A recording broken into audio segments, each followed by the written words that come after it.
talking about this, when I opened my command prompt, when I showed you the IP, did you notice there was something which was written as subnet mask?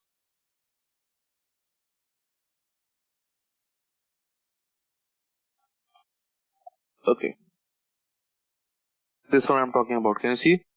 255.255.250.0, right?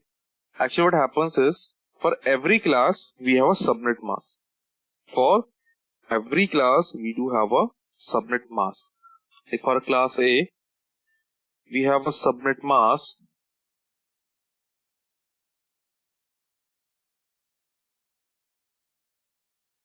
For class B, we have 255.255.0.0.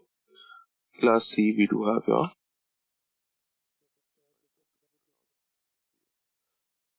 What actually these things are doing, your subnet mask, what actually it does, it tells you how many valid IPs are there through which you can connect, like how many systems you can connect to your IP.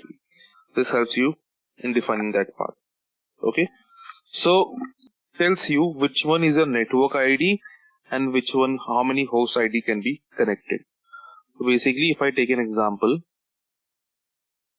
let's suppose if I take an example of any IP, let it be, okay, so this will be a network ID. Which class does it belongs to? What will be its subnet mask?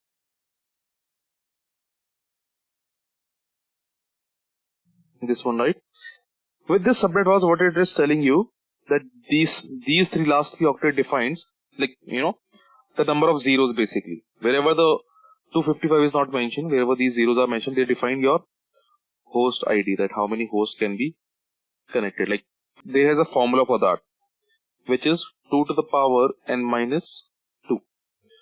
So n over here, it represents your number of zeros. Number of zeros. Do you know how many zeros are here? 3. Okay. Here, if you remember, I told you that every octet is having bits. Correct? So if I want to fill 0, for 0, what will be the scenario? Everything will be 0, correct? Okay. Do not get confused. I will explain you one more thing to clear your thing. See, if you remember when I calculate 255 over here, no?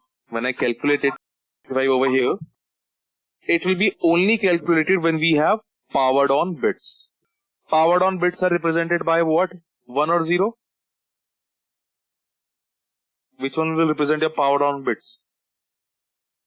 Exactly. So when it is written 1, 1, 1, like this. So it means all these bits are powered on.